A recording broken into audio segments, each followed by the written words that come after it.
જય હિન્દ. મારું નામ છે મહેન્દ્ર રાઠોડ અને અમે લોકો અત્યારે સૌરાષ્ટ્રના અત્યારે જંગર ગામને એટલે કે માળિયા તાલુકાની અંદર જંગર ગામ આવેલું.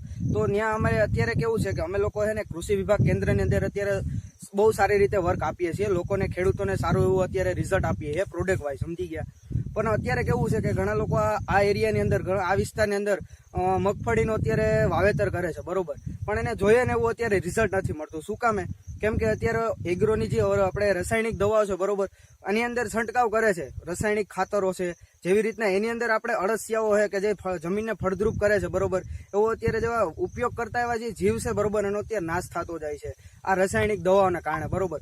તો આને ધ્યાનમાં લઈ અને અમે લોકો અત્યારે એગ્રીકલ્ચર ફાઉન્ડેશનના નામથી અમે અત્યારે પ્રોડક્શનનું નિર્માણ કરીએ છીએ કે જે અત્યારે અમે સૌરાષ્ટ્રના ઘણા બધી ખેડૂતોને પણ પ્રોવાઈડ કરીએ છીએ. અને હા, એવું આપણે જાણીએ, બરોબર, તો માળિયા તાલુકાનું જંગર ગામ છે કે જ્યાં ખેડૂત ભાઈને એની મગફળીની અંદર આપણી પ્રોડક્ટનો છે, બરોબર, એ ઉપયોગ કર્યા પછી ખૂબ સારી રીતના આનો બેનિફિટ મળ્યો છે. તો આપણે ખેડૂતભાઈ પાસેથી જ જાણીએ, એના રિવ્યૂ લઈએ કે એની મગફળીની અંદર એને શું ફાયદો થયો. તો ચાલો જાણીએ આપણે. તો શું નામ કાકા તમારું? નરસંગભાઈ, બરોબર. અને તમારો તાલુકો? માળિયા તાલુકો. અને તમારી અત્યારે જ્યારે મગફળીની અંદર છે, બરોબર, કે અમારી પ્રોડક્ટ છે કે વૃદ્ધિ ભૂમિ વિટા, બરોબર, તો એનો જ્યારે આની અંદર છંટકાવ નહોતો કર્યો એટલે કે ઉપયોગ નહોતો કર્યો ત્યારે આ મગફળીની સ્થિતિ કેવી હતી? એટલે આજ કેવા બોલો, હા, બધા આ પ્રમાણે હતી, બરોબર. હા હા. હવે અહીંયાથી અટકી ગયેલ છે. એટલે આની અંદર શું પ્રોબ્લેમ હતો મગફળીની અંદર? આપણે આ ફૂગી હતી, બરોબર. અને બીજા નંબરમાં માંડવી નબળી હતી. માંડવી નબળી હતી, હા. અને સૂકો હતો માંડવીની અંદર, બરોબર. ને માંડવીની અત્યારે જેવી છે, બરોબર, ત્યારે કઈ નબળી હતી કે અવીજ હતી? સેજ નબળી હતી. સેજ નબળી હતી, એવું છે. તો કાકાએ કીધું એમ, બરોબર, કે ઘણા રીતના પ્રોબ્લેમ્સ હતા, બરોબર. તો કાકા, કે તમે જયારે અમારી જે પ્રોટેક્શન છે, બરોબર, કે ભૂમિ વિટા, એનો જયારે આની અંદર છંટકાવ કર્યો તે પછી અત્યારે માંડવીની સ્થિતિ કેવી છે? સારી છે.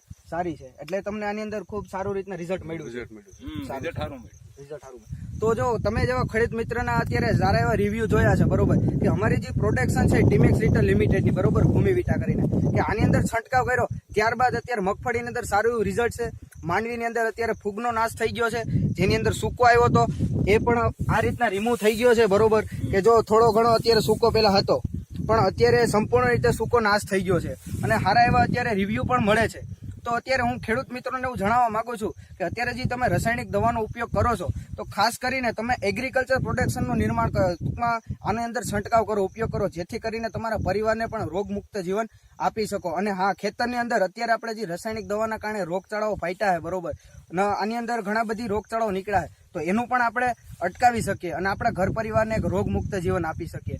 તો અમારો એક જ એવો નિર્ણય છે કે આ દવા છાંટ્યા પછી તમારા ખેતરની અંદર રાસાયણિક ખાતર કે દવાનો ઉપયોગ કરવાની કાંઈ જરૂર નથી. જેથી કરીને જે તમે ખાતર છાંટો છો, ઉરિયા અને ડીએપી, એની અંદર આપણે નિંદામણ આવે છે, બરોબર, કે અવનવા નિંદામણના બિયારણ બી અત્યારે એની અંદર એડ થઈ ગયેલા છે, જેથી કરીને આપણા ખેતરની અંદર નિંદામણ પણ થાય છે, જેથી એનું પણ આ દવાની અંદર સોલ્યુશન છે કે એ પણ નથી થવાનું. તો અમારું એક જ ટીમેક્સનું સૂત્ર છે, બરોબર, એક મિશન છે કે ઝેર મુક્ત ખેતી અને રોગ મુક્ત જીવન, આ સંકલ્પ આપણે સાથે મળી અને સાકાર કરીએ. તો સૌ ખેડૂત મિત્રો અમને સપોર્ટ આવો એવી મારી નમ્ર વિનંતી. જય હિન્દ, જય ભારત.